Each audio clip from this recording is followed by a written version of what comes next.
बिस्मिल्लाहिर्रहमानिर्रहीम। अस्सलामु अलैकुम वरहमतुल्लाहि वबरकातुहू। आई एम मालिमा नूरुल बिन्त मोहम्मद इब्राहिम। जैसा कि आपके नॉलेज में है, हमने गुज़िश्ता रोज़ तजवीदुल हुरूफ के पहले जुज़ मखारिजुल हुरूफ के बारे में पढ़ा था और आज भी मखारिज के एतबार से हर्फ की हालत को पहचानने की कोशिश करेंगे इंशाअल्लाह ताला।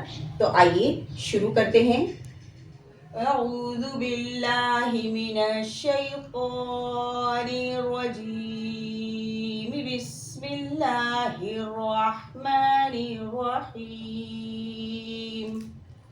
आज हमारा उन्वानी सबक है हुरूफ लिहातिया और हुरूफ शजरिया। सबसे पहले तो मैं आपको ये बता दूं कि ज़बान में टोटल 10 मखारिज होते हैं और इन 10 मखारिज से 18 हुरूफ अदा होते हैं। और चूँकि हम अरबी कायदा और कुरान के कवायद पढ़ रहे हैं तो ये भी नॉलेज होनी चाहिए कि ज़बान को अरबी में लिसान कहते हैं। तो आज हम पढ़ेंगे अपना चौथा मखरज। चौथा मखरज है लिहात, यानी ज़बान की जड़ का वो हिस्सा जो हलक की जानिब है। ज़बान की जड़ का वो हिस्सा जो हलक की जानिब है। तो ज़बान की जड़ जब ऊपर लिहात से लगे तो एक हर्फ क़ाफ अदा होता है, एक हर्फ क़ाफ अदा होता है। लिहात के बारे में ये जानना बेहद ज़रूरी है कि मुंह के आखिर में गोश्त के टुकड़े को अरबी में लिहात और उर्दू में कव्वा कहते हैं। अब क़ाफ के मखरज से ज़रा नीचे, क़ाफ के मखरज से ज़रा नीचे मुंह की जानिब ज़बान की जड़ जब उसके मुकाबिल तालु से लगे तो एक हर्फ काफ अदा होता है। कौन सा हर्फ अदा होता है? काफ। अब यहाँ पे मैं थोड़ी सी वजाहत दे देती हूँ कि ये क़ाफ और काफ ये दोनों हर्फ ज़बान की जड़ से अदा हो रहे हैं, ज़बान की जड़ से। लेकिन क़ाफ की अदायगी उस वक्त होती है जब ज़बान की जड़ ऊपर लिहात से लगे और काफ की अदायगी उस वक्त होती है जब ये बिलमुकाबिल ऊपर के तालु से लगे। तो अक्सर लिसान यानी ज़बान की जड़ से निकलने वाले ये दोनों हुरूफ क़ाफ और काफ को हुरूफ लिहातिया कहते हैं। छठा मखरज शजरुल लिसान। छठा मखरज शजरुल लिसान। ज़बान के दरमियानी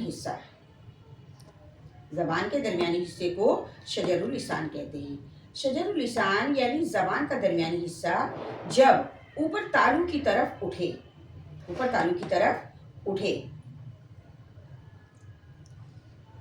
पे अटेंशन, ऊपर तालु की तरफ उठे, लगाना नहीं है, सिर्फ ज़बान के दरमियान को ऊपर तालु की तरफ उठाना है, दरमियानी हिस्से की तरफ उठाना है। ऐसी सूरत में तीन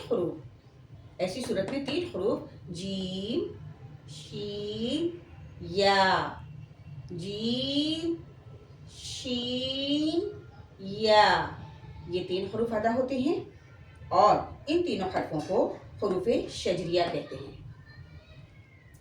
मैं आप लोगों को एक बार फिर इन तमाम हुरूफ के प्रैक्टिस करा देती हूँ, तो मेरे साथ साथ प्रैक्टिस करें। क़ाफ, ज़बान की जड़ ऊपर तालु से लग के क़ाफ की अदायगी होगी। क़ाफ, और क़ाफ के मखरज से थोड़ा नीचे, आप देख सकते हैं कि थोड़ा नीचे। काफ, ज़बान की बीच ऊपर तालु की तरफ उठे, लगाना नहीं है।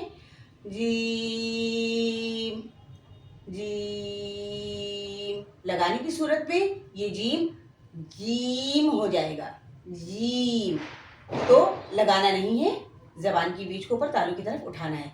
जीम, शीन,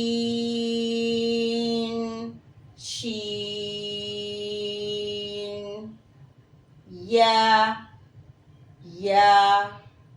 जीम شین یا۔ تو محترم سامعین و ناظرین، یہ تھا ہمارا آج کا سبق، جس میں ہم نے چوتھے، پانچویں اور چھٹے مخارج الحروف کی مشق کی۔ اگلی ویڈیو میں آگے کی مخارج کو دیکھیں گے، اور آپ کو میں یاد دہانی کرائی دیتی ہوں کہ آپ لوگ میرے ساتھ ساتھ مشق کرتے جائیں۔ اس کے علاوہ بھی پورے دن میں آپ لوگ کوئی خاص وقت مختص کر لیں کہ جس میں 20 منٹ یا زیادہ سے زیادہ آدھے گھنٹے آپ لوگ مخارج سے حرف کو ادا کرنے کی پریکٹس کریں۔ اب انشاءاللہ تعالی ملتے ہیں نیکسٹ ویڈیو میں، تب تک کے لیے اجازت دیجیے۔ جزاک اللہ خیرہ۔ کلاس کے اختتام کی دعا پڑھ لیتے ہیں۔